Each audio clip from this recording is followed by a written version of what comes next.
wrestlemania.com. You're listening to the Brian and Vinny Show with your hosts, Brian Alvarez and Big Vinny V.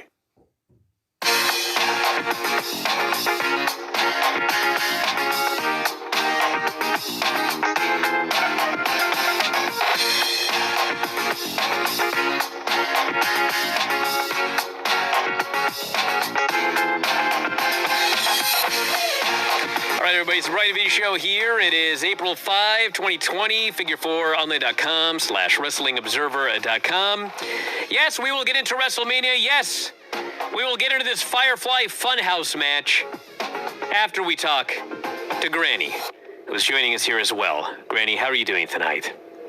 Just okay. Just okay? Well, let's be upbeat here, Granny. How you doing tonight? Just okay. All right. Boy, she gave it her all. She gave it her all. There goes the mood of the show. All I got. Come on, Granny. Give us some big smiles here.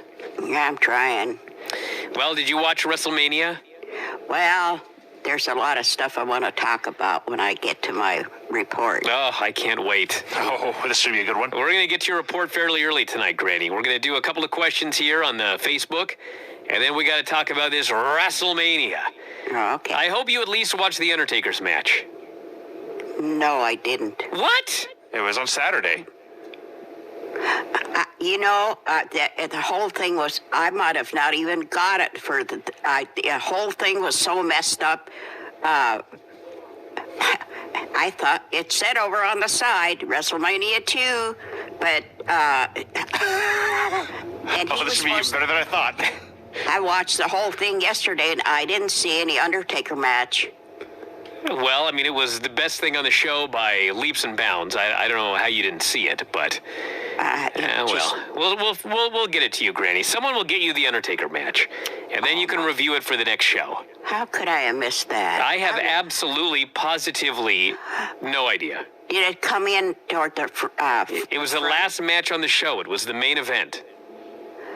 I thought I watched the whole thing. Well, clearly you did not. There's no way you could have seen this and not known that it was the Undertaker's match. Oh, I feel bad now. Well, Granny, listen, no one's going to ever forget this match as long as we live, so we'll just watch it next week. We'll get the match to you somehow. I'm sure it's going to be all over the internet here very soon.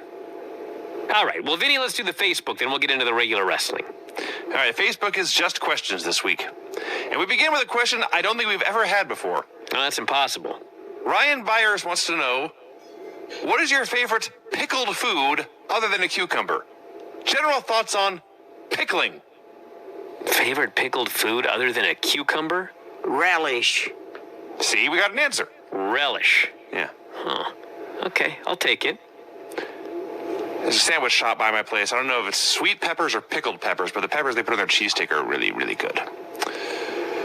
Johnny Stewart says, hi, Granny. Hope you're staying safe. What is the first thing you will do once this pandemic is over?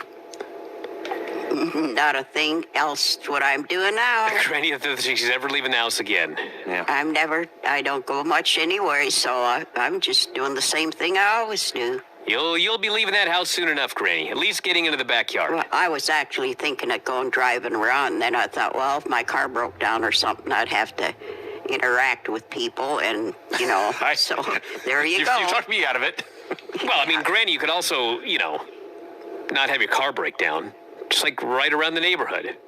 Well, I have been doing that when I go up to the post to get my mail. Okay, you drive up to get your mail and then drive back down? Uh-huh. Wow, okay. Well, I drive around the block most of the time just to... Sure, yeah.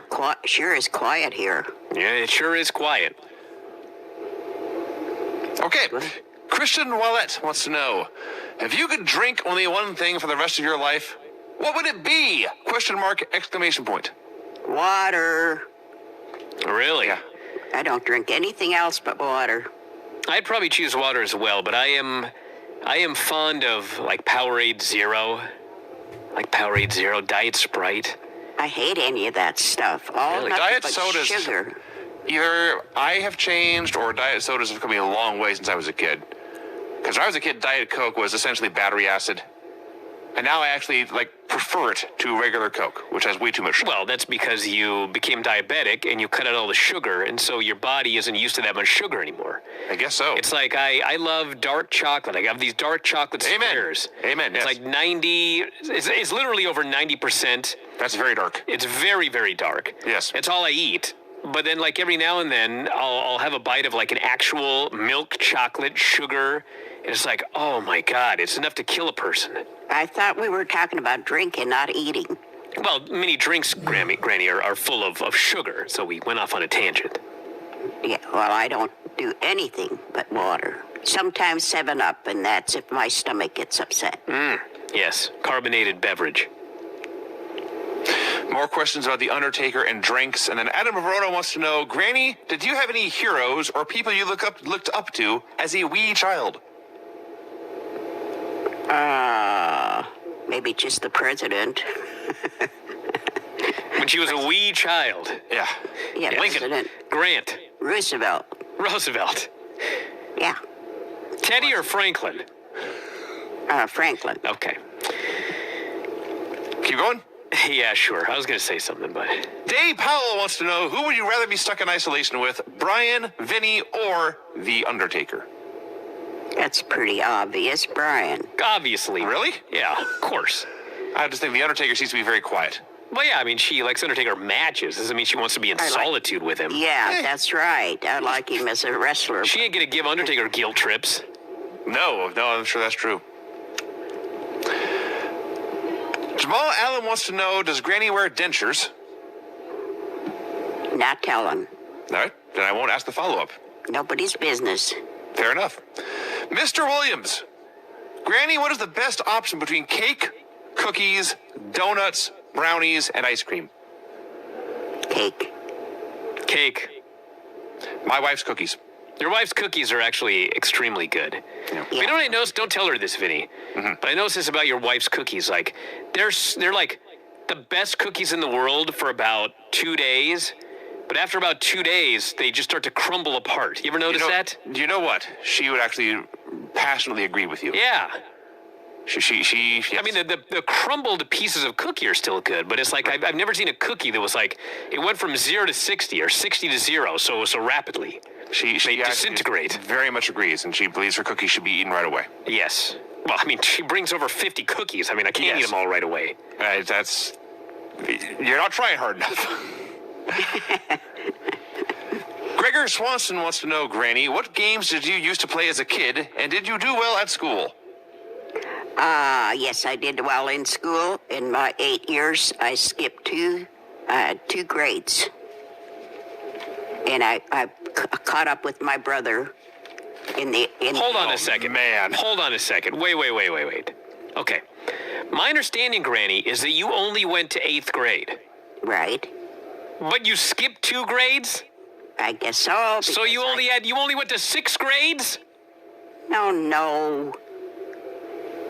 I jumped up a grade twice. I know. So if you were in 3rd grade and you skipped a grade twice, that would take you from 3rd grade to 6th grade. And then you do 2 more grades, that would make it 8th grade. No. If I was in the 3rd grade, I went up to the 5th grade. Didn't I just say that, Vinny? Okay, that's fine, Granny. I understand. Okay. I don't, Vinny. You can explain this to me later. Okay. Rob Wildman wants to know, have you ever visited a boneyard before? What the heck's that? It's a yard of bones. A yard of phones? Bones. Bones? Like... Why in the heck would I want to do that? Like skin and bones. Dumb question. Sorry, Rob, your question is dumb. Skylar Mishra, did you ever have cats when Brian was growing up? If not, where did Brian's fondness for cats come from? What All fondness? the best. All the best, Granny. Hope Scrabble is going well. I love cats when they're not in my house. Me too. Oh, see? Runs in the family. Well, we had. I'm thinking of opening a cat shelter so I can put my cats in it. Oh, Brian. I'll take care of all the other cats, just not inside my house. I've been coming to your house now for a while, as long as you've lived in that house. I've been coming there, and your cats, I figured out that I will pet them. Oh, get out of here, Vinny. And so they come running. Dude, they do that for everybody. You should see what these cats do with the poor baby.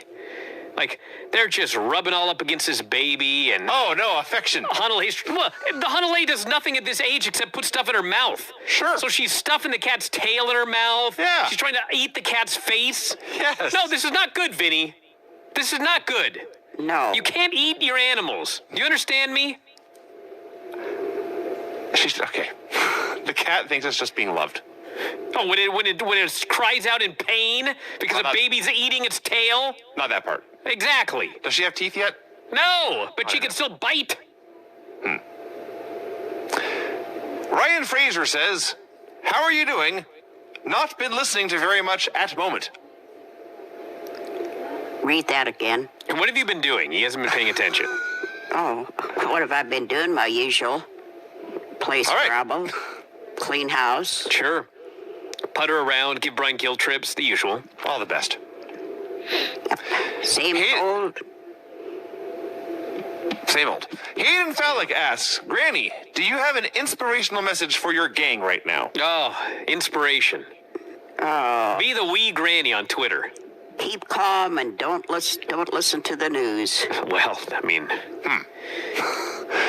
Actually, you know what? I don't think you should not listen to the news, but I believe that everyone should, like, check the news in the morning and then check the news at night. Yes. That's enough. Do not be on the news 24/7. You do not need to be checking the news every 5 minutes. That will drive you out of your mind. I got to the point where I don't hardly listen to any of it. There's a lot of it on the computer, but I skip over it. Yes. That's the idea. Okay, we have a question for Brian. These are not questions for Brian. This is questions for Granny. A question about The Undertaker, the match that she didn't see. John Pincus wants to know, have you ever watched an Undertaker match with Paisley? No. I wouldn't want Paisley to watch any wrestling. Although I do believe that last night, because of the timing, she tried to run in here during that match, and she was supposed to be getting ready for bed, and I had to shoo her out. Yeah, I don't know if she would have known what to make of the boat. Well, she knew that it was scary, but she couldn't stop looking at the television. Sure. I said, you can be in here, just sit on the couch and look the other way and read this book. And she kept looking at the TV, yeah, but then she'd good. plug her ears, and I'd say, well, don't look at it. And she'd No look parents. away, and then she'd look back, and she'd plug her ears in and go, ah! And I'm like, kid, don't look. But she couldn't help but look at it. Brian. I had to get her out of the room. Brian, Yes. in the history of humankind, no parent has ever told their child, be in here, but don't look at this thing. Well, I know and that. not had the thing be looked at. I know that, Vinny, but you're missing the other point. If I would have told her to look at it, she would have looked at it. If I would have told her not to look at it, she would have looked at it. There's nothing I could say for her not to look at the TV except, you got to get out of this room, kid. Yes. That's what I did. Okay, good. But I at least tried. Felipe Pacheco wants to know, Granny, what was Brian's first word? I don't know. I wasn't there. But I remember his first sentence when we were driving down the road, and he looked at a sign on a gas station and read it. We weren't driving down the road. We were at the Burger King in Totem Lake, the one that closed down, Vinny. I thought we were going through Woodinville. No, we were at the Burger King. They're 3 miles apart. Believe it or not, I actually remember this. I don't know how. But I looked across the street and I said, what does self-service mean? Oh. Yeah. I don't know what age I was, but that was like the first time that I really read something and my family was flabbergasted. Yeah, we were. Tim Page, a top fan, asks, have you thought about getting Peloton bikes with all the gyms? No, I don't need a bike. I walk. I can think of no worse form of exercise than spin classes. Ride a bike, not go anywhere, and have some, I almost said a bad word in front of Granny, have some person yelling at me the whole time. That sounds awful. I got rid of my bike. You know what's amazing and actually kind of a little bit scary? Since this shutdown, I haven't been able to go to jiu-jitsu class. I can't teach jiu-jitsu. The gyms are all closed down. And so I just walk. That's all I can do is just walk.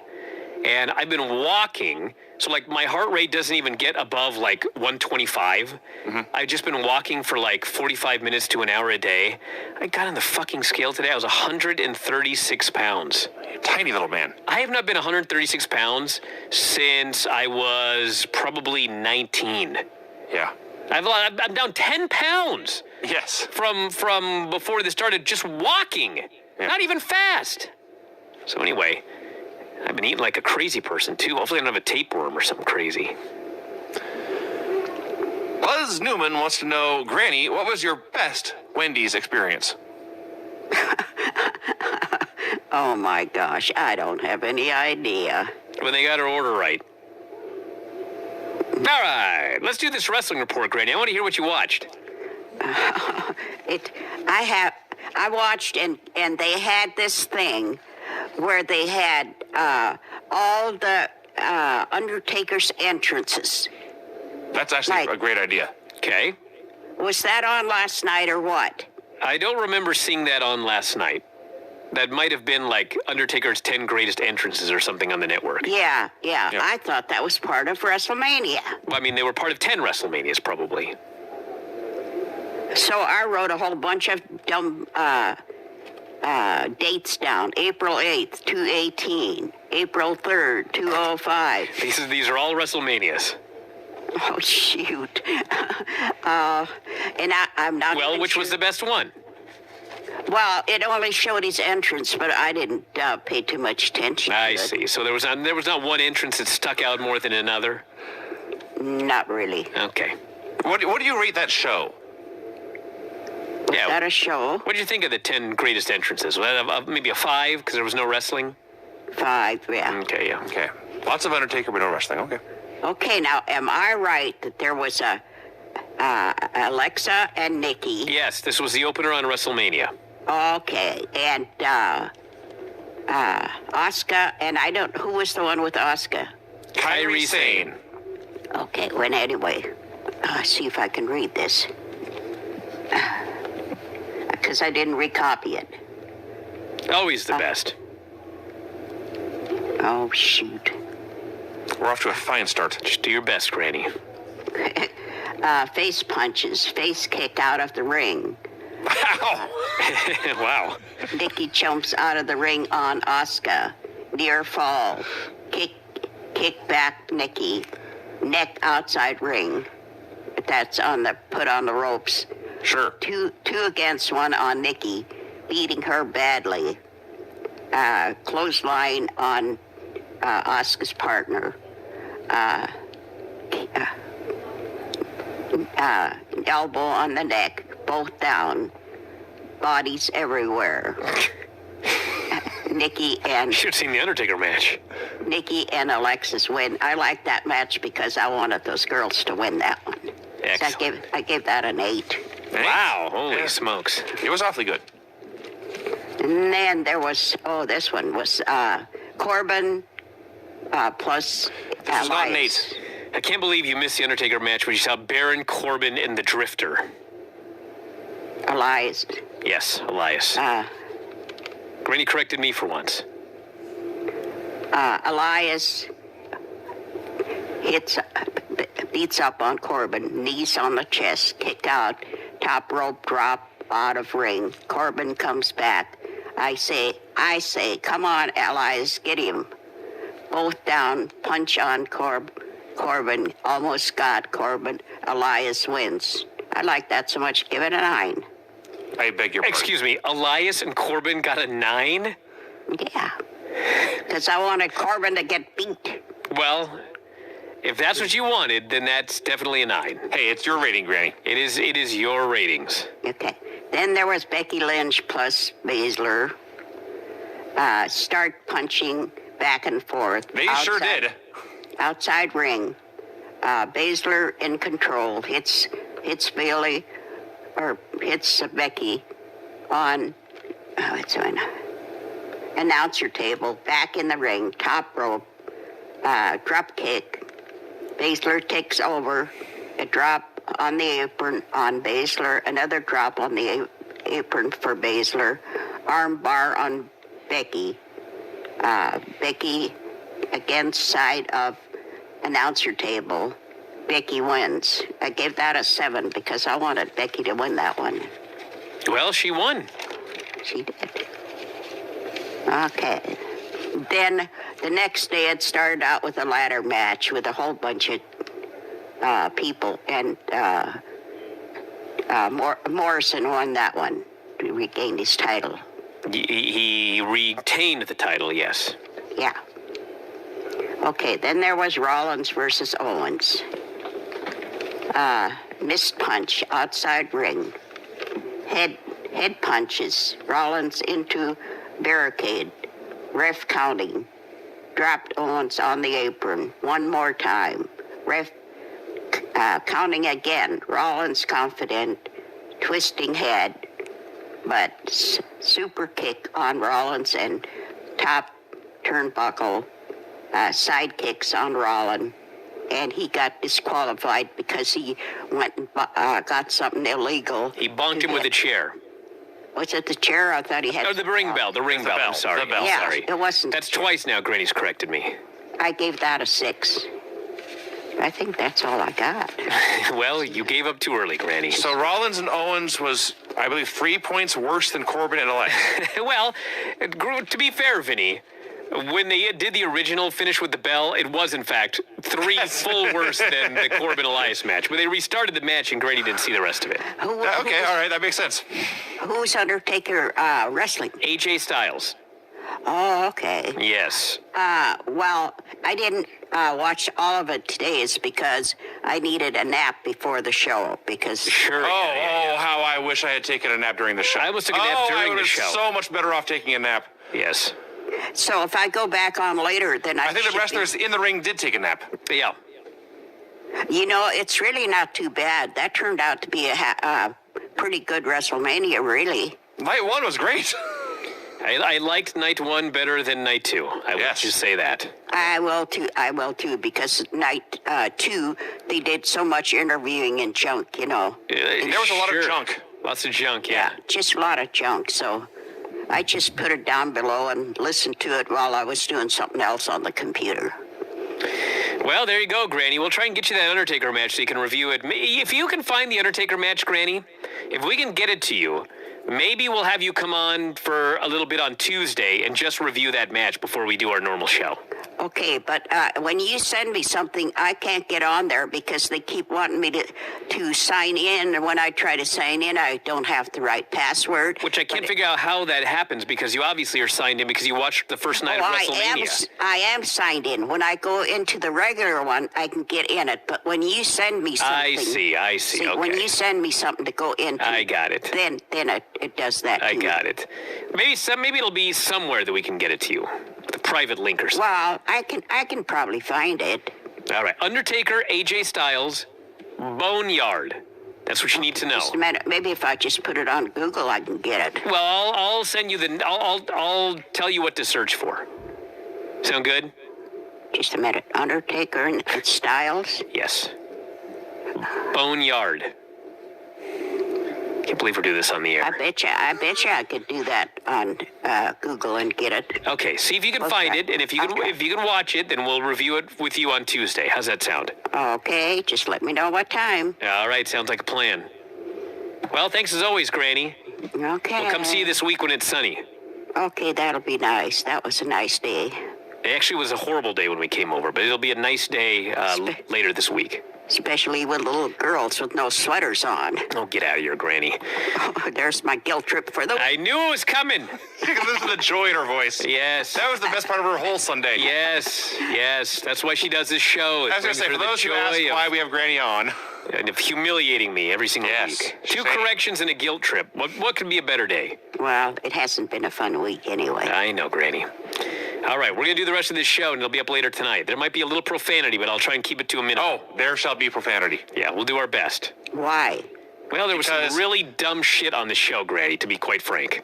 Oh, okay. Yeah. I'll listen to you later. All right, sounds good. Okay, bye. Bye-bye. All right, we're back here. Time to review WrestleMania Night 1 and Night 2, everybody. Let's get going. So 6.5 hours of wrestling, some very good, some very bad, a lot just average. We're going to try to cover it fast, so I shall skip over the trivial stuff. We opened with a video with Stephanie McMahon noting Mania will be different due to the current circumstances. Yeah. It would emanate from a closed set with no audience, as well as other locations. There's a long entrance video that's like weird Pirate of the Caribbean themed and also self-aware that it's an entrance video, and it aired both nights. I liked it the first night, and then I watched it again tonight. I was like, this is not that funny. Well, I liked it the first night, and then I didn't bother watching the second night, so I still have my fond memories of the first night. Fair enough. Gronk opens the show. He notes Mania is too big for just one night. He knows how to start a party on Saturday night and end it 30 hours later. Introduces his good friend, Mojo Rawley. And then they were barely there the rest of this whole program. Dude, what a... I don't want to say a letdown because I was expecting it to be significantly worse. So actually it was a positive that they were barely there. But man, you got Gronk. He's supposed to be like a big-time major superstar. He is. And you've signed him, and he's going to be like a wrestler. And they didn't do shit with this guy. Pretty much. Yeah.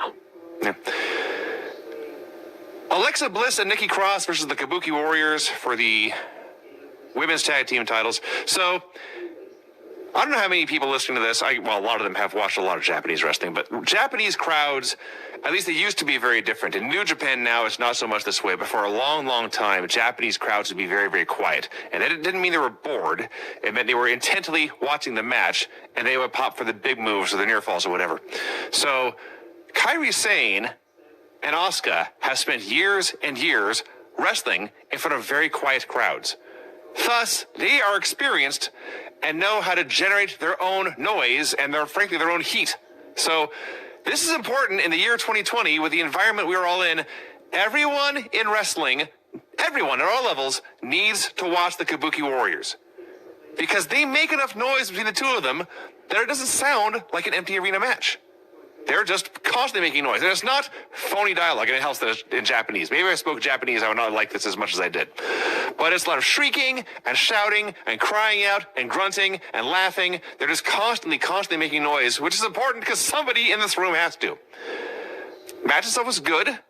There is a long heat segment on Alexa, and then a pinfall where Kairi was supposed to break it up with the top rope elbow. She was clearly late. They had to edit it as best they could to make it look like she broke at the pin.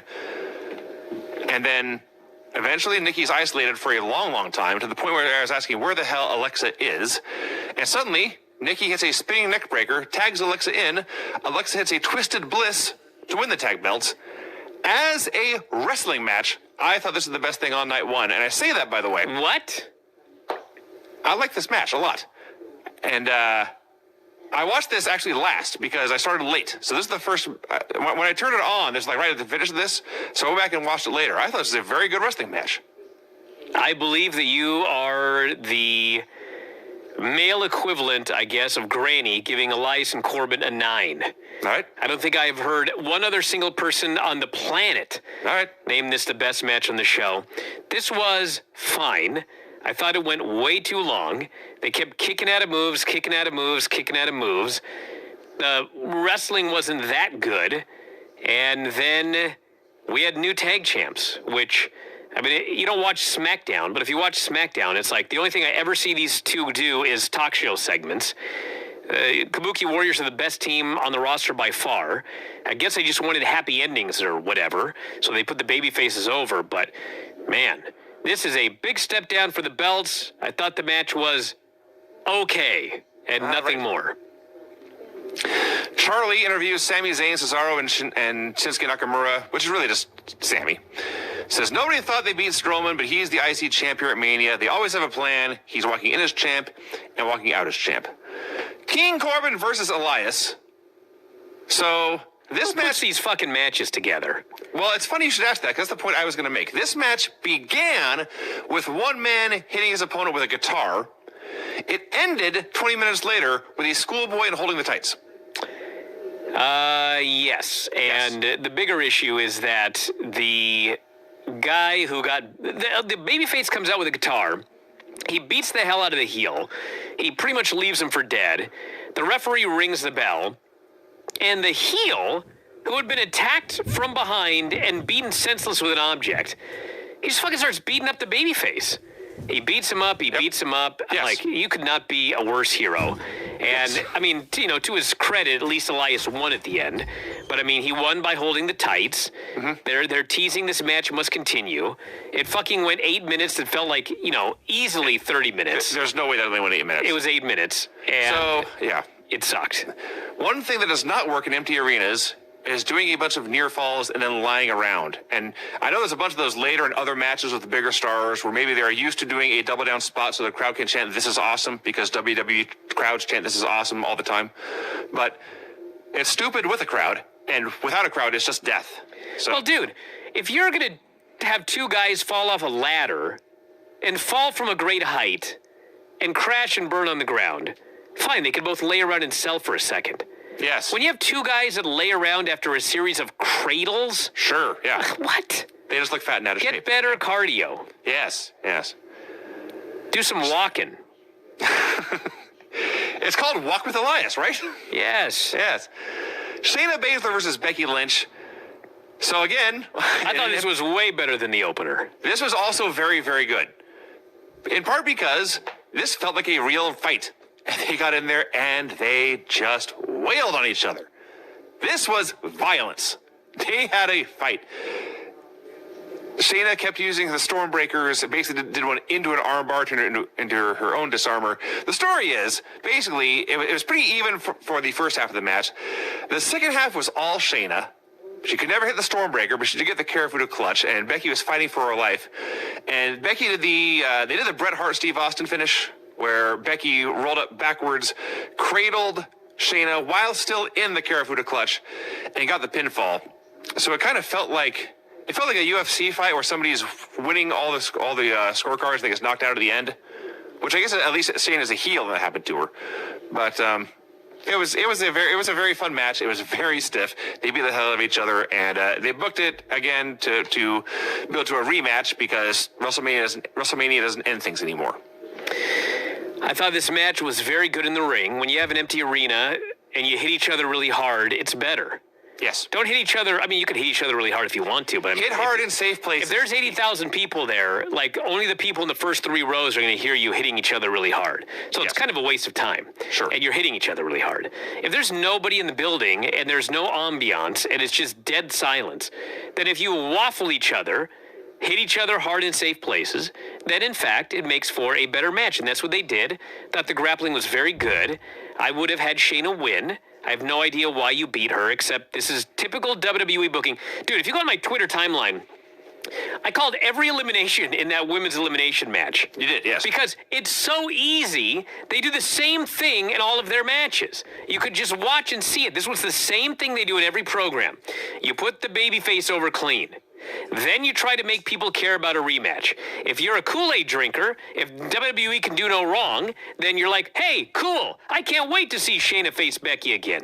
If you're not, if you're a normal person, I shouldn't say that, but, I mean, seriously, why should I fucking care about seeing this match again? The babyface won clean. Yeah. So what's Shayna going to come out and choke her out again and you just start all over again? That's what they'll do probably. Yeah. Okay, so yeah, we start all over again, but I already saw Becky win. Like this is old school basic psychology that is done backwards in WWE because it's what they do. And because it's what they do, there are people that think that that's the way that you should do it. Yes. Even though it actually doesn't make any sense to have the babyface win the first match of a feud. Yeah. I didn't like the finish. No, I Shayna should have won. I did not either. Daniel Bryan versus Sami Zayn. I left to start dinner. When I came back, Bryan was going headfirst into the dasher boards in a tope. Very scary to see for a guy whose career did end for a while due to head injury. Don't do that anymore, Daniel. So what I saw was Daniel Bryan beating the hell out of Sami Zayn for a good 4 or 5 minutes. It was a very good beating, no doubt about that. And then Cesaro and Shinsuke attacked Drew Gulak. Bryan hit a tope on both of them. As he was getting back in the ring, Sammy hit him with one kick and pinned him. All I could think was, I've seen worse, but if you told me a decade ago that Bryan Danielson and El Generico would get a chance at a match at WrestleMania, it would be this. I thought it was a complete waste. I thought that they worked very hard. I thought there was too much stalling. I thought that it was your typical WWE booking where the babyface gets distracted for no good reason, and then he walks into a finish and loses a match that he was winning. I thought it made Bryan look weak. I thought that, of all the shows, hey, we're going to put over all the baby faces, except Daniel Bryan. We're going to make him look dumb. Of course. Like, the work was good. If you want to talk about the work in the match, yes, the work in the match was good. But When I look at these matches, I look more deeply into them. And I look and I say to myself, nobody in this company is over to the mainstream. Nobody. There are 0 draws in WWE. What draws is the letters WWE to a certain portion of the fan base and the name WrestleMania. Why does nobody draw? Well, this is one of those reasons. You had a babyface who beat the shit out of this heel for 10 straight minutes. He's killing this guy. The storyline is that the heel doesn't even deserve to be the champion. And then the babyface does something stupid. He walks into a move and he gets pinned. Okay? This does not make a strong character. This does not make a strong draw. This doesn't make a drawing card. It makes a stupid babyface. Stupid babyfaces don't draw. So I don't like seeing finishes like this. That was my problem with this match. El Generico's gimmick unofficially was that he had the best match in every show. Bryan Danielson's gimmick officially is that he was the best in the world. And we got this match. Well, it's because they've decided that Sami Zayn is a manager. Yeah. And so this was your classic wrestler versus manager match where the manager, where Paul Jones sneaks out a win at the end. Yeah, I need to clarify this. I don't blame Bryan Danielson or Sami Zayn for that. They did the best they could with what they had. They did the best they could to do the job they were assigned. Kofi Kingston versus Jimmy Uso versus John Morrison in a singles 3-way ladder match for the tag team titles. So I mentioned on Observer Live today. Apparently they mentioned on the pre-show that The Miz was out of this match due to injury. All right. And somebody on the board was like, Brian and Dave should not talk about anything unless they see all of the associated programming or whatever. I'm like, dude, fuck off. This is WrestleMania. If there's something that takes a champion out of WrestleMania, I do not want to watch the fucking bump. I do not want to have to go on Twitter. If a champion is off WrestleMania, then they fucking better tell me on WrestleMania why this guy's out of the goddamn match. Not on another show, not even on the fucking pre-show. You tell me on WrestleMania why he's out of the show, okay? Now, the reason that they gave, I can't even believe I'm saying this, by the way. The reason they gave for this being a 3-way, after they'd announced the fucking night before on SmackDown that it was a 3-way tag team ladder match, okay?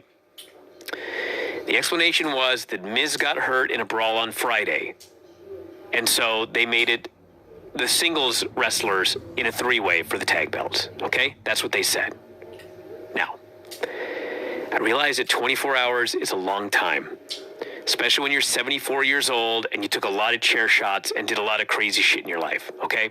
But I'm 44, and I always put my hand up, and I don't have a fucking terrible memory. And what I saw on fucking SmackDown was there was a giant brawl with all the tag teams, and 2 guys were left standing, and one of them was the fucking Miz. The Miz didn't even get laid out in the brawl. So they couldn't say like, well, Big E suffered a terrible injury, and thus, no, they had to say the Miz, who actually didn't get injured on Friday. My mind was blown. Excellent. So anyway, that was their explanation. The one guy that didn't get hurt, got hurt, and so now it's a 3-way with singles guys. But the match itself, they worked very hard. They worked their asses off. They fell on ladders a lot in this empty room. My favorite part, actually, I don't think I've ever seen anyone do this in a ladder match before. This is my favorite part. I forget if it was Kofi or Uso or Jimmy. One of them goes to tip a ladder over onto Morrison, and they overshoot their target. So the ladder falls like around him. Like the house falling around Buster Keaton, right? He's covering up, and he's in the window, and he looks up and realizes he is safe, and he pokes the guy in the eye. That was awesome. We had Morrison doing, I forget what he calls it in Starship Pain. That's what he calls it in WWE. The flipping moonsault thing. He did it off the post under a guy on the ladder, which inspired John Bradshaw Layfield to compare him to Kurt Hennig. JBL had a lot of moments in the show. These shows, actually. We had a bunch of wackiness. We had Morrison doing a full ring tightrope walk, like from one corner to the other, all the way across the tightrope to do a Spanish fly, and then Jimmy doing a splash into both of them. And these guys are just killing themselves out there. And one thing that happened up and down this show both nights is that they'd be having a perfectly fine wrestling match, and then the finish had to be creative. You can't just have somebody win a match. So all 3 dudes are up on ladders, reaching for the belts. All three of them together pull down the harness thing that's got the belts on them. They're all staring at each other. Nobody knows what's happening. Uso and Kofi headbutt Morrison, who does the Nestea plunge backwards onto another ladder, but as he falls, the belts are in his hand. And therefore, even though he let him go as soon as he hit the ladder, they hit the mat, the belts were in his possession first, alone, and so he wins. Now, as Two baby faces yes, teamed up to knock a heel off the ladder, and he fell off the ladder with the belts. yes. So we have another finish where Yes. the two baby faces look stupid. Yes. So that was dumb. As a spectacle, this was in fact a hell of a spectacle. So hey, a thumbs up for the match as a whole. Kevin Owens versus Seth Rollins. So This actually was a very good match. And it's going to be most remembered for the middle part, the false finish, because they teased a horrible, horrible finish. and I bought it. Because They do it all the time. yes, it is in character for this stupid company to do a finish this horrible. And I know So- people will say, but AEW, and I will say, you're right, but AEW. If AEW did a match and it was a main event caliber match on a pay-per-view, and they did a DQ halfway through for a bell shot, I would immediately expect that they would restart the match. But in this company, because we get one horrible fuck finish after another on every single television show, I did not for 1 second expect them to restart the match. I was pleasantly surprised when they did. But the story here is that I expected them to fuck me. That is not what this is WCW when there would be a main event on TV and all of a sudden everyone would stand up and look to the back. And you know why they did that? Because they expected somebody to run in. Do you know why they expected someone to run in? Because someone always fucking ran in. So, just do better finishes. That's all I ask. So what happened was they're doing this match. It was pretty good. And then as Owens is making his comeback and they're outside the ring, Seth, out of nowhere for no reason, grabs the bell and smacks him with it for the DQ. I'm furious. As far as I can tell, everyone else was furious. But then Owens grabs a microphone, basically calls Rollins a coward, challenges him to do a no DQ match instead, and Rollins accepts. So either it's a second match, the match is restarted, either way. Seth beats him up with weapons for a while. Owens catches him with one bell shot, lays him out on the announce desk, goes way, way, way, way up the WrestleMania sign over on the side of the Performance Center, does a giant elbow through the table, and as our good friend Lance Storm pointed out on Twitter, this took as much guts from Rollins as it did from Owens. Because Owens had to do the actual jump, but Rollins had to look way up in the sky and see this very large man fly at him and not move. And that took a lot of balls. So elbow smash to the table, throws him in, hits a stunner and wins. Okay, they went right to the finish after that. That's good. But all I can think of was, why not just build this as a no DQ match and do it as a no DQ match? Why did it have to be so complicated? Well, because they wanted to swerve you, I guess. We go to Gronk and Mojo. But you know what? At least the babyface challenged the heel. The heel stupidly accepted. Sure. And he failed. Every action here can be motivated by the good person doing heroic things and the bad person doing evil. Yes, I liked evil this person- match a lot. As a cowardly cheater and a fool, and the hero took a beating, made a courageous challenge, overcame the odds, and found victory.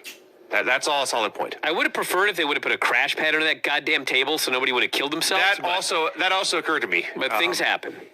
Yeah, I mean, anyway, yes, that was nuts. We go to Gronk and Mojo, who I had forgotten about this until right now, but they promised night 2 would be better than night 1. Liars! Truth shows up. He's 24/7 champion, but it's giving him all sorts of problems. Says he doesn't feel safe anywhere, wants to hang out with them. They, of course, want his belt. They fight each other for it. Mojo ends up pinning him, winning the belt, and fleeing. Then we get a commercial break. Yes, at WrestleMania. Several of these, actually. Hey, I'm not going to complain. You can put 50 commercial breaks in a WrestleMania if the show is 3 hours long. If this were 7 hours long, get rid of these goddamn commercials and just speed the goddamn show up. To be honest, yes, when you have match shows this long and you have segments this long, like matches this long, having commercial breaks in the middle gives you a chance to catch your breath and get ready for whatever's next. They ran down the card for night 2. I did not write the whole thing down, only it appeared there were 80 matches on night 2. No, there were the same numbers on night 1. Wow. Braun Strowman versus Goldberg. Goldberg hits 4 spears. Braun hits 4 power slams. Braun wins. Yeah. Which is funny because That's the whole match. that's the exact same match that Brock Lesnar and Drew McIntyre did. But one was much better than the other. One was much better than the other because Brock, and probably Drew too, but definitely Brock are significantly better than Goldberg and especially Braun Strowman. Well, they're significantly better. They're significantly more athletic. Yes. And yes, but it was the exact same match. The Universal title and the WWE title, they did the exact same match in both cases. Yeah. I mean, virtually move for move, just replace the spear with the F5. Yes. And the power slam with the Claymore. Yep. And now, the best thing on night 1 by 1,000 miles. It's going to be a weird comparison, but actually, I wouldn't even say this. This was a show like WWF in the Attitude Era, where it's a shitty undercard, and then the main event is so good that when the show's over, you're smiling, and you just think back and go, this was a great WrestleMania. I was so happy. That's what I thought when this match was over. And going into this match, I thought this Mania was fine. It was not a WrestleMania. It's weird with no fans. The matches were all fine. There was no all-time great match or anything close to it. I was just watching the show. I was happy it was almost over. And then this match occurred. And I've just never been filled with such joy. Rarely have I seen a show turn around as dramatically as a show turned around because of one match. And it was this one. And of all the matches. So, a hearse arrived. Let's start at the beginning. We're not in the performance center anymore. We're at the Boneyard, which is a cemetery with like a barn next to it. A hearse arrives, there's scary music playing, they open the back of the hearse, they pull out the coffin, and AJ sits up out of it. He's laughing, having a good old time. Ha ha, I mocked the Undertaker's entrance. Undertaker comes zooming in on his bike to what I guess is a new Metallica song, makes his big entrance, and they get there, and the key is, because we saw Undertaker and Kane fight in the graveyard, what feels like a dozen times, and it always sucked. This one, they made no allusions to the idea that we now go live to the Boneyard. This was shot like a movie. And there's 5 different cameras. The frame rate looks like film instead of TV. There's music playing the entire time. That changed, by the way, to different key points in the battle. So the first, 10 minutes of this is Undertaker beating up AJ and talking smack to him. And if you've not paid attention, the Undertaker's a great smack talker. And my favorite part is, as they're fighting by the hearse, Taker swings at AJ. AJ ducks. Taker's arm goes through the window like Goldberg on Nitro. And he pulls his arm out and he just says, "Ah, son of a bitch. Look what you did. You got me cut." And he just beats AJ up more. So he's calling him Alan, warns him to never talk about his wife again. Finally, AJ's able to get some offense. He throws dirt in the Undertaker's face because they're in a yard. Gives a foot to the balls, beats up a little bit, but of course it's the Undertaker. So he fights back. He throws AJ into the grave. He's about to bury him with dirt and win, but then the OC appear. There's a big musical flourish, and the OC lets Taker know they are not alone. And from inside the barn, there's this huge bright light, and then a bunch of doors open, and out come a squad of druids. And at this exact moment, if you were following along on Twitter, Evil Uno of the Dark Order let the world know in 3 words, "That's not us." So Taker looks around. He's surrounded. He's been surrounded many times before in his long, long career. He knows he's in for a fight. And after a few tense moments, he just says, well, if we're going to do this, let's do it. And then the druids, like the lackeys in any good martial arts movie, attack one at a time. And he kills them all one at a time. They're all vanquished. They just disappear. Gallows and Anderson double team him for a while. They get the heat, but he cuts them off. He's about to use a shovel and destroy them when AJ Styles breaks a tombstone over his head. He's down there. AJ's working him over. Claims to have broken a finger throwing a punch at the man. He's talking smack to Taker. You're a shell of yourself. You're nothing. A nobody. And now the music is like sad, mournful. Well, it's like one solo fiddle being played as we're watching the twilight of The Undertaker's career. So AJ is able to get him into the grave. Sprinkles like a handful of dirt on him. Climbs up into the backhoe, starts it up, the engine's revving. AJ's now just a farm boy in a backhoe. You've never seen a man so happy. But then there's a bright light behind him, and the Undertaker appears behind him. A mighty bright light. He starts whipping AJ's ass again. AJ flees. He climbs up on top of the house. He's up there with Gallows and Anderson and Taker, and they're all fighting up there. Taker throws... I think he threw Anderson off the roof somehow. Tombstone's Gallows in the roof. So now it's down to Taker and AJ one-on-one. AJ's begging for mercy, trying to apologize. Taker's here, nothing to do with this. Just continues to mock him. Gives him a big choke slam off the roof onto a bunch of hay and whatever down below. And he's dragging him, AJ, to his feet, carrying him now from the hay back over to the gravesite. Still talking smack the entire time. You don't last as long as I did, he says, without learning how to take a beating once in a while. And he gets him to the gravesite, and AJ's pleading, please don't bury me. Please don't bury me. Taker says, hey, man, you have nothing to apologize for. I'm not going to bury you. You fought your ass off. And he pulls him up, and he gives him a big hug. And the Undertaker, of course, is lying. And he turns, he boots AJ in the face, climbs up the tractor, dumps all the dirt on him. We are left with one gloved AJ Styles hand sticking up out of the dirt. Taker gets on his bike. He sets off his pyro. The Metallica kicks in, and Taker drives away. Beautiful. Unbelievably great. It was beautiful. It was the final deletion. It was... But here's the thing. The final deletion was in on the joke. Because I actually just watched it this week, oddly enough. And Matt Hardy was a wacky character, but Jeff is kind of sane. But sure, most of the final deletion was supposed to be funny. It's funny when Matt sends a drone with a hologram to distract Jeff, and then drives a lawnmower through his wacky front yard creations. Everything in the Boneyard match was played 100% serious.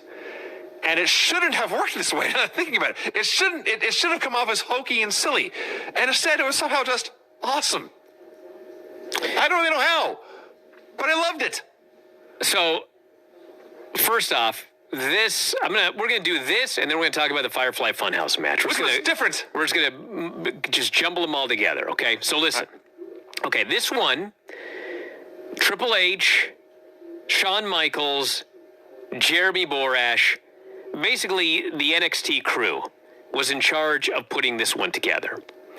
And the Funhouse version was the WWE crew. I don't know who was responsible for the Funhouse version, but it was not the crew that was responsible for this one here, the Undertaker AJ match.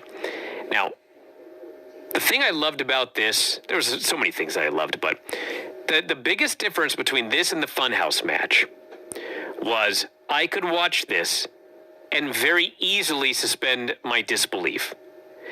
There were two magic tricks, so to speak, in this match. One was when The Undertaker raised his hands in the air and fire appeared on the roof, okay? Mm-hmm. And the other was when The Undertaker disappeared out of the grave and ended up behind AJ, okay? Now, yes, it's a stretch, okay? But I could believe that since The Undertaker knew where this graveyard was, he hired some buddies to set up some pyro.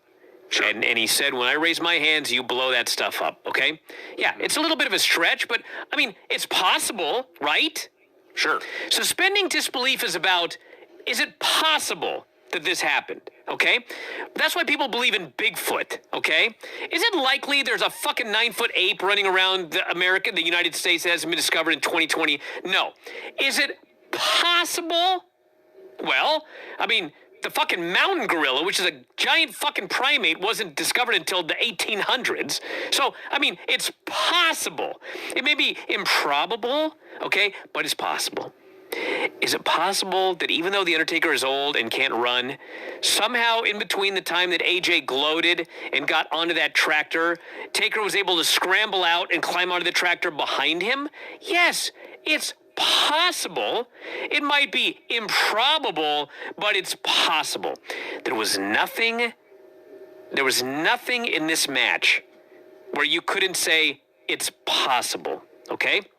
Now, I didn't like the teleportation that I saw on AEW, but Matt Hardy did explain, well, Vanguard 1 transmitted a hologram into the crowd or into the building, and the hologram confused the viewers and Chris Jericho. Well, you know what? I've seen concert footage with fucking holograms. Is it possible that that could happen? Yes.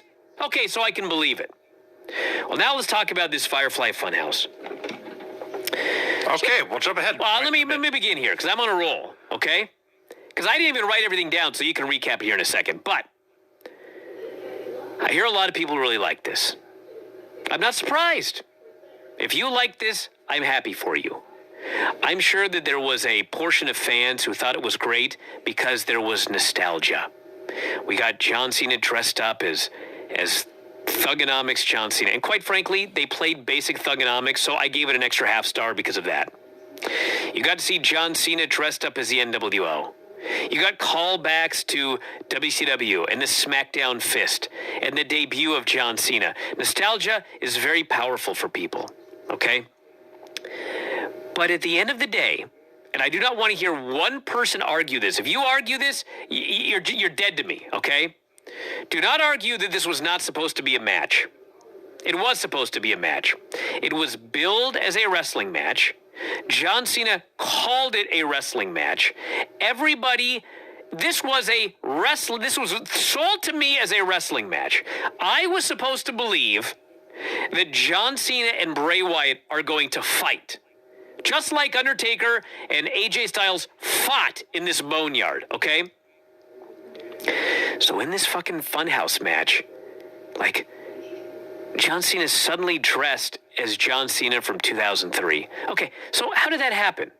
How did John Cena all of a sudden put on his Thugonomics outfit, and against his will, he's in the ring wearing his Thugonomics outfit? Like, do you know what I'm saying here? Like, there is nothing about this. You can suspend your disbelief. I had people on Twitter going, I don't understand why you couldn't suspend your disbelief. How could I? This is a fantasy story. Could I possibly suspend my disbelief? It's impossible. Here's the thing. If John Cena and Bray Wyatt would have said, you know what? We're going to put together a story for you fans. We're going to sit down together and we're going to put on a show. And then they aired this entire thing. And then at the end of it, they came out and they hugged and they grabbed each other's hands and they did a bow and a curtain call. I would have loved it.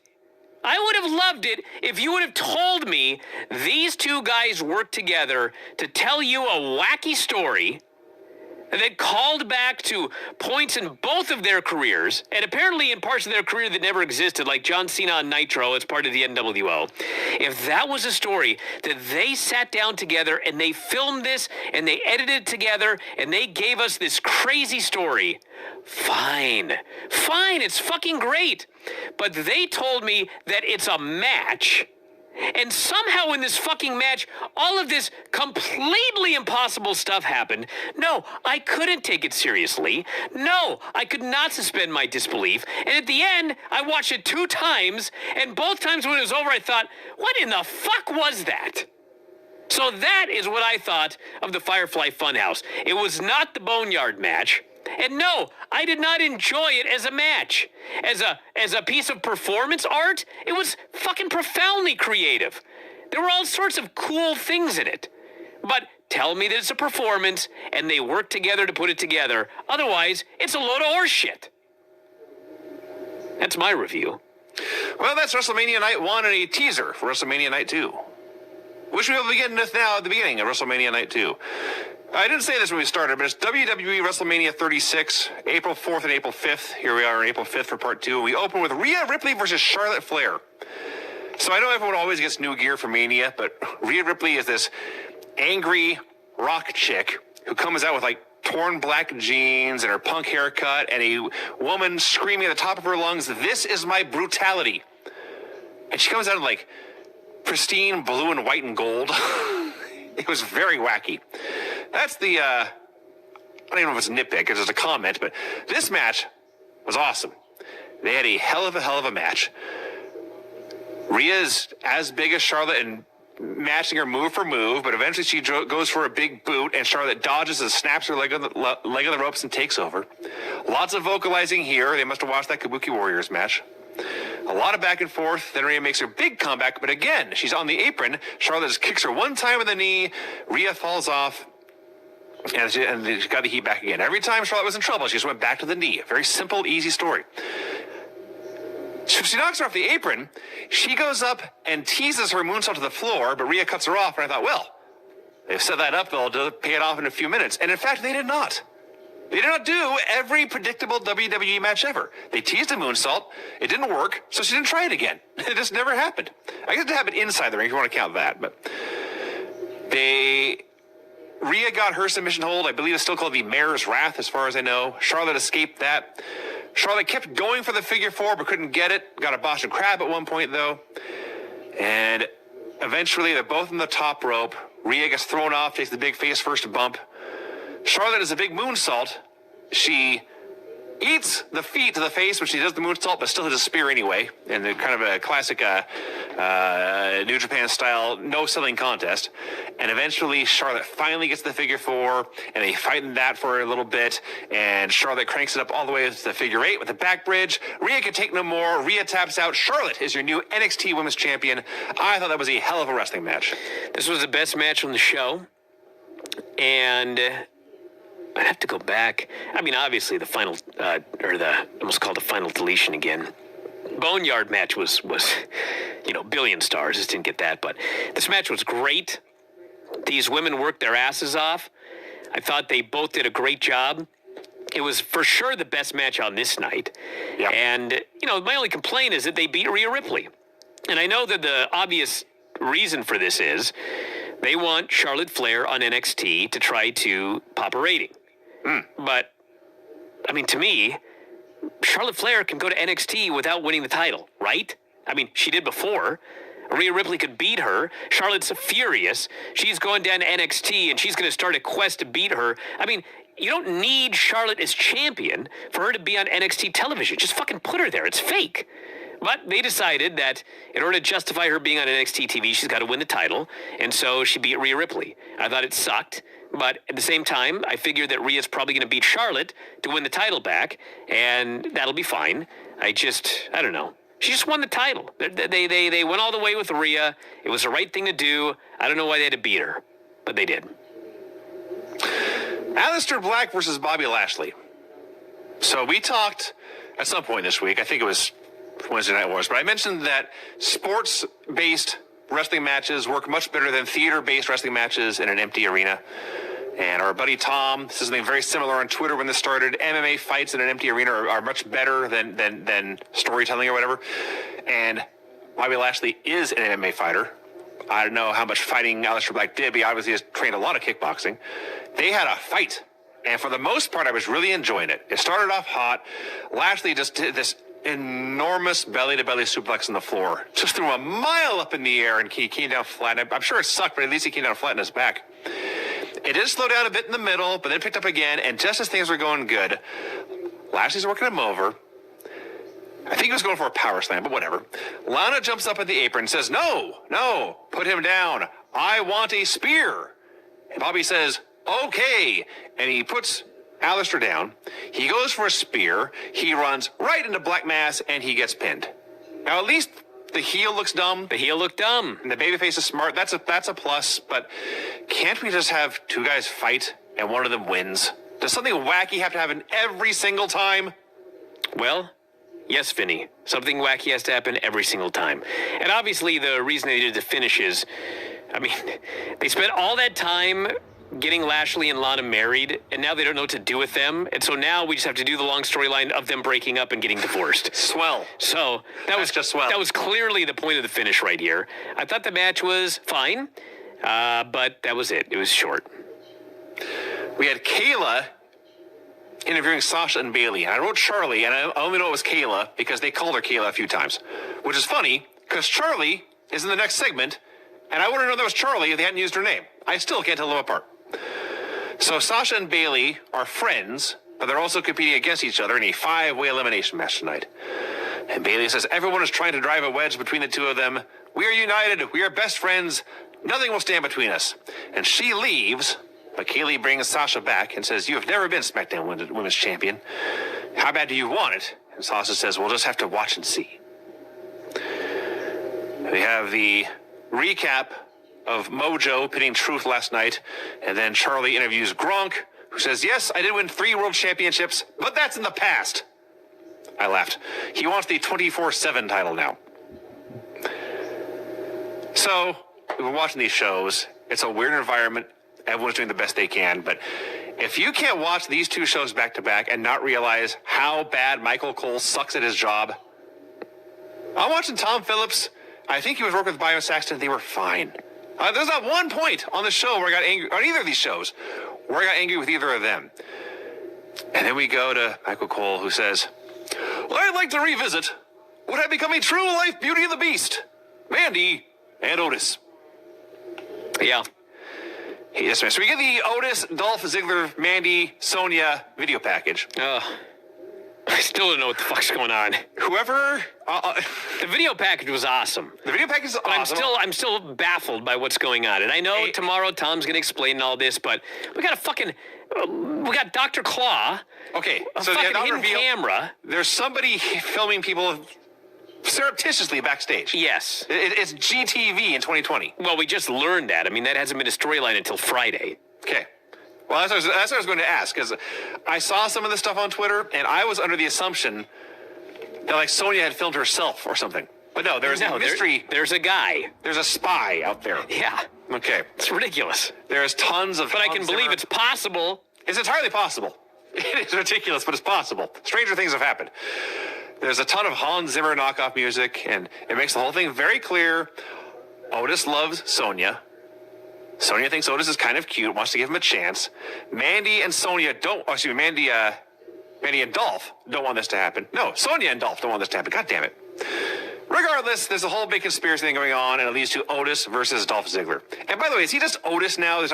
Yes, he's just Otis. Yeah, they've gotten rid of his. So, I'm watching this, and thinking, this sure is a Dolph Ziggler match. I have seen Dolph Ziggler wrestling for a long time. So I looked up how long I have been watching Dolph Ziggler matches. He debuted as Dolph Ziggler in 2008. Yeah. That's not even including the Spirit 12 Squad. years. That's not the Spirit Squad and the Kerwin White's caddy stuff. That's just as Dolph Ziggler. And then I looked up all the different gimmicks Chris Jericho has had since 2008. He's been the angry guy in the suit. He's been a tag team with a Big Show. He's been the smiling guy with a light-up jacket. He's been the weirdo with a scarf and the list. He's been the Painmaker, Le Champion, and that's not even including the time he's taking breaks to go be a real-life rock star. You know what Dolph Ziggler has done at the same time in the ensuing 12 years? The same shit. It's the same shit. For a decade plus. It's not bad. It's just the same. So they're doing this match. Otis makes a comeback. Sonya takes the ref. Dolph kicks Otis in the dick. Mandy's music plays. She could not come out with Otis, of course. She had to wait for the big dramatic reveal. She comes out. She decks Sonya. She hits Dolph in the dick. Otis wins the Caterpillar. Otis smooches Mandy and carries her away. This was a SmackDown match with no fans. Well, the big problem is that a lot of these matches, I mean, it sucks that there were no fans for the Lashley match. It sucks that there were no fans for the Rhea Ripley-Charlotte match. But this match, I mean, dude. I mean, there's nothing they can do about it, but this was the last match that you should have done with no fans. Because this whole thing was built up to Otis finally getting that big win over Dolph Ziggler, finally getting the girl, and finally giving her the big kiss. And he does it in an empty building with no fans. It was like, if ever there was a match that you just can't do without fans, like this was it. But they did it. And it was such a thing that happened, as opposed to a big-time WrestleMania moment, Randy Savage and Liz getting back together, whatever, although that was way bigger than this. It was sad to me. But hey, Otis won. He got the girl for now. I'm sure she'll screw him in about 3 weeks, but hey, that's where we're at. So, if Dolph Ziggler's WWE career has lasted 12 years, this Randy Orton-Edge match must have lasted at least a dozen, at least twice as long. I called my own joke there. I live tweet some of these shows, especially when I get angry. And I live tweet during these shows because it gives me an outlet to vent my frustration. Otherwise, there's no way I could get through some of these things. So my first tweet complaining about how long and boring this match was, I have a timestamp right here, 5:41 p.m. By 5:41 p.m., this match had gone forever, and I was terribly bored. My tweet noting the end of the match, 6:04 p.m. 25 minutes, about 25 minutes later. This fucking thing went forever. This match, I mean, I'll be fair. Edge worked very hard. Randy Orton worked very hard. But this was one of the most boring matches I've ever seen at a WrestleMania. It went 36 minutes and 35 seconds. This was the second longest match in the history of WrestleMania, behind only Bret Hart, Shawn Michaels in a fucking 1 hour Iron Man match. 36 minutes and 35 seconds. And the whole key is, and I know the diehards will argue, but there is no arguing this. There were no twists and turns. No. It was just, I am going to beat on you. The referee is going to count to 9, and we are going to just beat on each other throughout the Performance Center for 36 minutes and 35 seconds. And of course, we had the obvious finish. Edge gives him the concerto, and he wins. But I mean, dude, you could have done this in 6 minutes and 35 seconds, maybe 10 minutes, and it would have been maybe the best match on the show. But each match, each moment longer that it went, it got more and more and more and more boring. And finally, by the end, I was like just zoned out. Like, I don't even know what happened in this match. I know they hit each other with shit for 36 minutes, and they fell off some stuff, and they jumped off some stuff, and they hit each other with stuff. And like, that's like your review of the match, but stretch that out for 36 minutes and 35 seconds. Imagine that review I just did. They brawled throughout the building. They hit each other with stuff. They fell off stuff. They jumped off stuff, okay? Somebody cut that 4 seconds out, put in a 36-minute loop, and I'm pretty sure that'll be exactly as exciting as this match.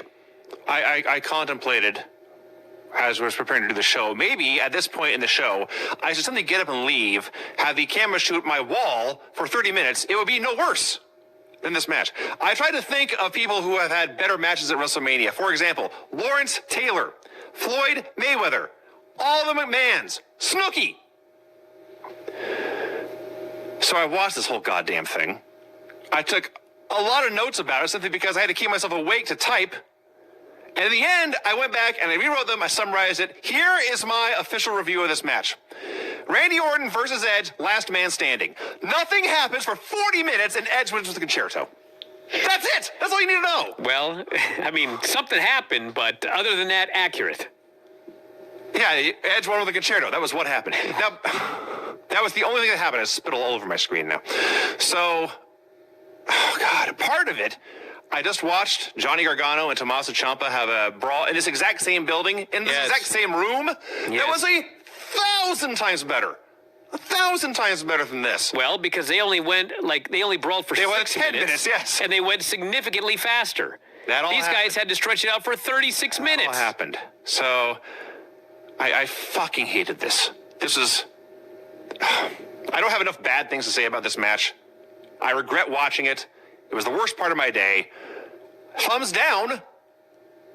I mean, Anything to add? I would say that I would watch every single match on both nights again before I would watch that one. Oh, amen. Amen. That includes the Funhouse match for the third time. Yeah. Yes. Yes. Without a doubt. Because say what you will about the Funhouse match, Brian. Say what you will about the Funhouse match. It wasn't boring. It was not boring. No. It was absolutely, positively not boring. No. Mojo and a bunch of geeks are fighting. Gronk hits a dive, wins the title, and flees. That was the last we saw of Rob Gronkowski at WrestleMania. The Street Profits versus Angel Garza and Austin Theory. Now, I don't know the exact logistics of all this, but I'm sitting back thinking, so we need a, shit hit the fan. We need a tag team challenger. Let's raid the NXT roster. No one from Undisputed Era. Not Matt Riddle. Not Tommaso Ciampa. Not Johnny Gargano. Not Keith Lee. Not Swerve. Austin Theory? Yeah. Okay. Had a match. It was a Raw tag match. It was a 2-star match. Montez Ford's choice to scream WrestleMania really loud. I will say this, at least they did, in fact, they brought the smoke in this match. These two guys were good for an easy 40,000 fans in a building. Yes. They were so loud and so excited. That is a plus. Screaming and having fun. I felt like I was alive watching a match finally. Yeah, especially after the last one. Did you mention Gronk winning the title? I gave it all the attention it deserved. Okay. Ford again screams WrestleMania is a big dive. At least he got caught this time.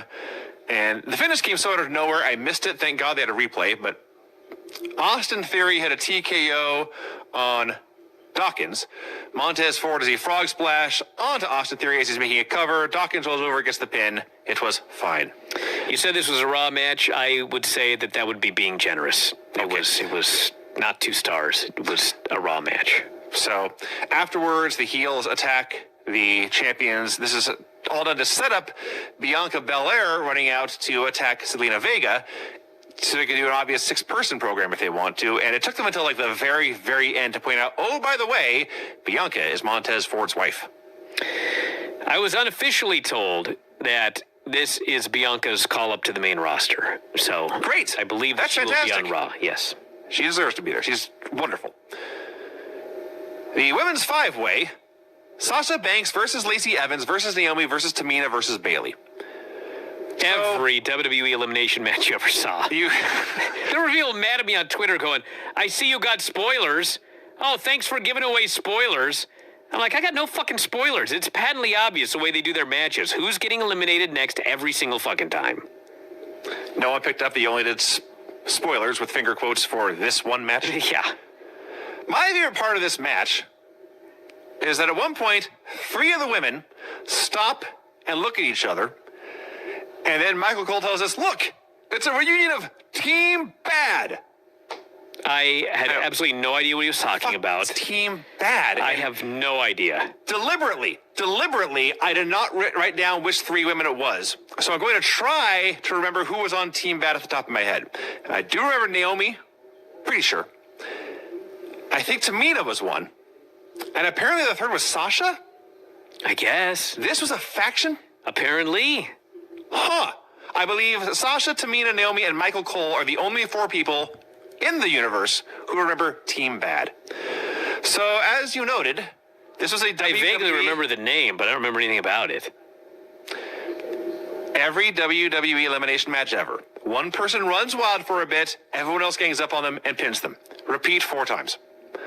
So Tamina runs wild, everyone gangs up on her and pins her. Naomi runs wild, Sasha taps her out with a bank statement. We're down to 3 of them. It's the 2 heels versus Lacey. They double team Lacey for a while, but they try a knee in the corner. Bayley accidentally knees Sasha. This turns into an argument between the 2. As they are arguing, Lacey appears out of nowhere, decks Sasha with the women's right, and pins her. And on replay, they showed Bayley might have had a chance to break up that pin, but instead let her partner take the bullet. So we're now down to Bayley versus Lacey one-on-one. And it's fine. Lacey's improved a lot since her NXT days, so more power to her. I was laughing at first because they kind of shot like 5 minutes after the last fall where Sasha is still on the floor dead, has not moved. And then I thought about it for 5 seconds and realized, well, she's interfering for the finish. And she interferes for the finish. There's no DQ in a multi-person match, even when it's still one-on-one now. And Sasha hits a backstabber. Bayley hits some kind of face buster, gets a pin. I describe this as a slightly better than average SmackDown match. Yeah, they all worked hard. It was fine. I cannot believe that we're building up to Bailey and Sasha again, which they've been building up for like 3 years. And every time they start, they even get to the angle where they actually start fighting each other. But then they just back off and they go back to being friends again. Like, I've been over this for like 2 years, and they just keep trying and not breaking them up. I could not possibly care. But here we are. We're going to try it again. So as Bailey is celebrating and is showing lots of replays, JBL says, talking about how great it is to see a champion standing tall, and he says, forget those stupid participation trophies. And I swear to God, 5 seconds later, he says, that's what every kid in America should be, a champion. Yes. Well, it is now time to discuss John Cena versus Bray Wyatt in a Firefly Funhouse match. I believe, Brian, you've said at least most of what you have to say. Dude, so, I've said virtually everything because I didn't write down one word about it. I just watched it twice. Just flabbergasted. If the Boneyard match never made any illusions about being how do you say this? The Boneyard match made no illusions about being a live sporting event, but it was an action and Western movie. The Firefly Funhouse match was a fantasy, science fiction, a ghost story, I'm not sure. But it involved teleportation, time travel, definite dimension hopping, mind control was a big part of it. A big part of it. And the best way I can describe this to anyone who used to or still does watch Twin Peaks. The end of Twin Peaks season 2, if I may spoil something that is now almost 30 years old, Agent Cooper is trapped in another dimension and trying to find his way out of it and get home. And that's basically what John Cena was here. John Cena was Dale Cooper, fighting through dimensions he could not understand or control, trying to make sense of it all and get back to our world. And people actually ask me how I could like the Boneyard match, but not this match. Like they're in any fucking way similar. So Cena comes out on stage, and for like 3 seconds, it looks like everything else we've seen tonight. He looks around, he's doing the John Cena entrance with no fans, and he looks into the camera and says, welcome to WrestleMania. And as soon as he gets to the Mania, things change. And now we are looking at montages of Vince saying Mania and all of Bray's wacky puppets and other people saying Mania, blah, blah, blah, blah, blah. Then we cut to the Firefly Funhouse itself. Now, at one point, I thought this was like an actual building that Seth Rollins went to and burned down, and Bray has since rebuilt. Yes. Now, when he rebuilt it, it's on another plane. It's in Narnia, perhaps. It's in Wakanda, for all I know. Bray is talking about gods and monsters and angels and demons. So he was talking about who John Cena really is. His most dangerous opponent is himself. And he walks out the door of the Firefly Funhouse, and suddenly John Cena teleports in. He looks around. He's very confused about being on the set of this children's show. A bunny shows up behind a TV set, tells Cena to walk out that door. That's where Bray went. So Cena walks out the door, which is very much like Dale Cooper leaving the Black Lodge and ending up on another planet somewhere and seeing Major Briggs' head float by, say, Blue Rose. Cena's in the dark. There's a Vince McMahon puppet there. Cena seems wildly confused and more than a little agitated by this puppet. The puppet cuts a Vince McMahon promo, and all I can think was, if you hate this thing so much, hit the fucking puppet, or take the puppet away. So, Bray's in the ring now. He is imitating Kurt Angle in 2002, calling out any open challenger. John Cena, it's the John Cena of 2020 with the longer hair, but he's got his 2002 gear on, walking by the SmackDown fist, and he gets into the ring. Now, there's a lot of things we can say about this. Let's acknowledge something. John Cena is a physical miracle. It's almost 2 decades later, he still looks A+ shape. It's frankly, I mean, the most unbelievable part of all this is what amazing physique John Cena still has. So Bray, this he says is Cena's biggest failure, which is funny because it springboarded his entire career. He's taunting Cena. He sings Nikki Bella's theme song.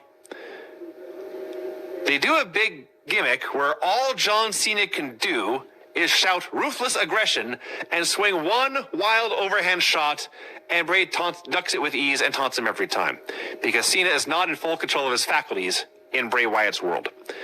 We then cut to Saturday night's main event, including, now up to this exact second, I absolutely, positively hated this.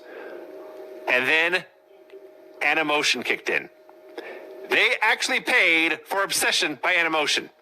That did change my mood quite a bit. So Bray is cutting a promo about how all you need to get over are large muscles and no talent. He introduces his tag team partner, Johnny Largemeat, which is a brilliant name. Cena comes in, and he should have been Ultimate Warriored out. This is a swing and a miss. He's wearing like his normal Cena gear, just doing 1,000 curls, which is supposed to make him look dumb that he can do curls forever. He does a very 80s John Cena promo, and again, we're supposed to think it's silly and laugh at him. I'm looking at John Cena thinking, this man is amazing. Finally, Bray asks, what you gonna do when you realize egomania has been running wild on you? There's a snap. Now suddenly Cena is in his Doctor of Thugonomics gear. He can only rap. He can only speak and rhyme. And again, this is something that's supposed to make him look silly, but instead it makes him look cooler than usual. He takes some insults at Bray Wyatt, and Bray Wyatt is gotten to. He's hurt the Fiend's feelings. You're not a hero, he says. You're a bully, a horrible person. You take the weaknesses of others, and you turn them into jokes. Poor lonely John Cena, this is your last chance. The floor is yours. So I guess, and I'm still processing this, and I'm kind of working this out in my own head as we talk. Apparently, Bray Wyatt was hoping John Cena would admit Bray is right and confess to his sins here. Instead, John Cena makes a joke about D's nuts, charges into the corner, and gets punched out instead. I'm already tired. Bray Wyatt is back in his rocker. Suddenly it's, I don't even know what year. So it's 2013 again, WrestleMania in New Orleans. The Wyatt family is new. He's got the smock and the hat and the rocker, talking about Sister Abigail. She spoke of this day his entire life. John Cena is supposed to be man of the people, but he wasn't listening.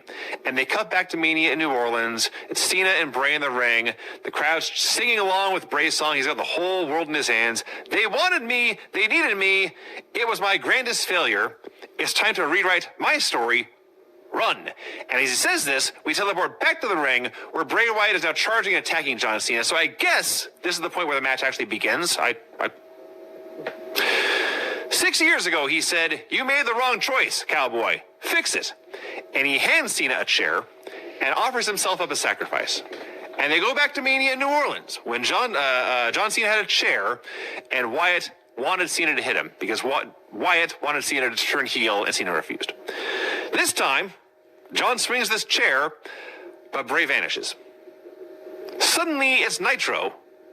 Bray Wyatt is being Eric Bischoff. I'm so fucking lost. What the fuck's going on? I don't know. Bray Wyatt is Bischoff. John Cena, he's John Cena, but just with NWO gear.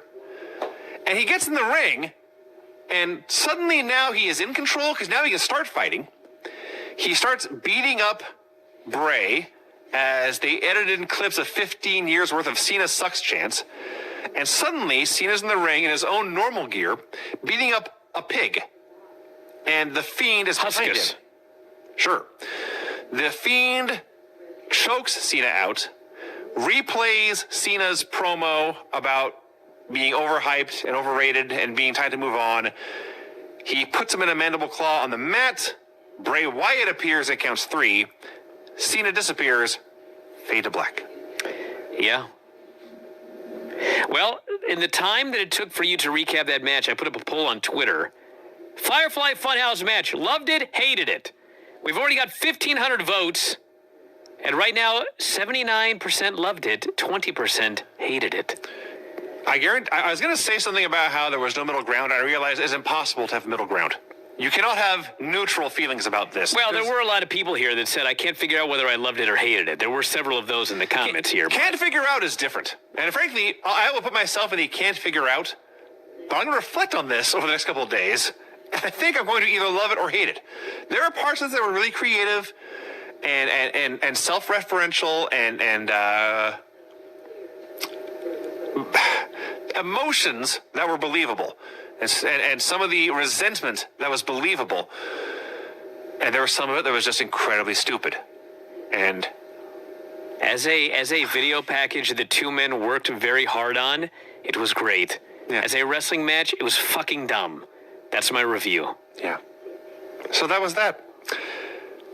We go to our main event, which was in fact very, very, very similar to the other world title match. It was the exact same match, just better. It was not the exact same match. It was 90% the same match. Drew hits a Claymore out of the gate, goes for another one. Paul Heyman warns Brock to get out of the way. Brock dodges, hits a bunch of suplexes, hits a bunch of F5s. Drew keeps kicking out.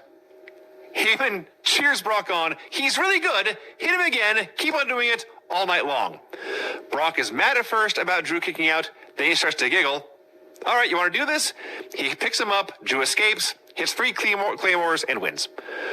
I've seen a lot of great Brock Lesnar sprints. I don't think this was a great Brock Lesnar sprint, but it was a good Brock Lesnar sprint. Yeah, that was a fine match. I mean, it was very formulaic. I mean, we've been seeing the exact same Brock Lesnar matches for like 1,000 years. I mean, I didn't dislike it, but when Brock hit the F5 and Drew McIntyre kicked out and the announcers like freaked out, I'm like, fuck, has every fucking Brock, has there ever been a match where you hit one F5? I mean, there have been, but it's rare. I mean, if it's a big name in a big match, they almost always will kick out of at least 1, 2, 3 F5s. Fucking Roman kicked out of like 8 or something like that. So yeah, he kicked out of the F5. It happens in every match. They're acting like it's never happened before, but they are both good athletes.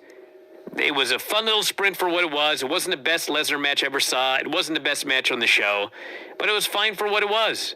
And I will say this, 3.5 hours into the show, I did not need this match to go any longer. No, I thought that I'm going to find out the exact time. I mean, it was under 5 minutes probably. Oh, yeah, for sure. It was 3.5 is my guess. It was 4 minutes and 35 seconds. Much longer than I would have thought. So there you go.